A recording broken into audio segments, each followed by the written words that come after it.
வணக்கம். இடுக்கியிலிருந்து கோட்டயம் மருத்துவக் கல்லூரிக்கு நோயாளியுடன் சென்ற 108 ஆம்புலன்ஸ் மோதிய விபத்தில் நர்ஸ் உயிரிழப்பு. ஏட்டுமானூர் புன்னத்துரா அருகே 108 ஆம்புலன்ஸ் கட்டுப்பாட்டை இழந்து காருடன் மோதியதில் நர்ஸ் மரணமடைந்தார். இந்த விபத்தில் ஆம்புலன்ஸ் ஓட்டுநருக்கும் நோயாளிகளான 3 பேருக்கும் காயங்கள் ஏற்பட்டுள்ளன. இடுக்கி கட்டப்பனையைச் சார்ந்த நரியம்பாறைச் சேர்ந்த மேல் நர்ஸ் ஜிதின் என்பவர் உயிரிழந்தார். காயமடைந்தவர்கள் இடுக்கி நெடுங்கண்டத்தைச் சேர்ந்த ஷினி, தங்கம்மா ஆகியோராவர்.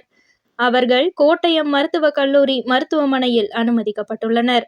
இந்த சம்பவம் நேற்று மதியம் 2:30 மணியளவில் ஏட்டுமானூர் பாலா சாலையில் புன்னத்துரா அருகே நடைபெற்றது. நோயாளியுடன் இடுக்கியிலிருந்து வந்த ஆம்புலன்ஸ் சாலையோரமிருந்து தவறி எதிர் திசையிலிருந்து வந்த காருடன் மோதி கவிழ்ந்ததாக கூறப்படுகிறது. இந்த விபத்தில் ஆம்புலன்ஸ் மற்றும் கார் பெரிதும் சேதமடைந்தது. விபத்தில் நடந்ததும் அக்கம் பக்கத்தினர் விரைந்து வந்து காயமடைந்தவர்களை 3 வாகனங்களில் அருகிலுள்ள மருத்துவமனைக்கு அழைத்துச் சென்றனர். மூனார் KL68 நியூஸிற்காக உங்கள் ஸ்னேகா.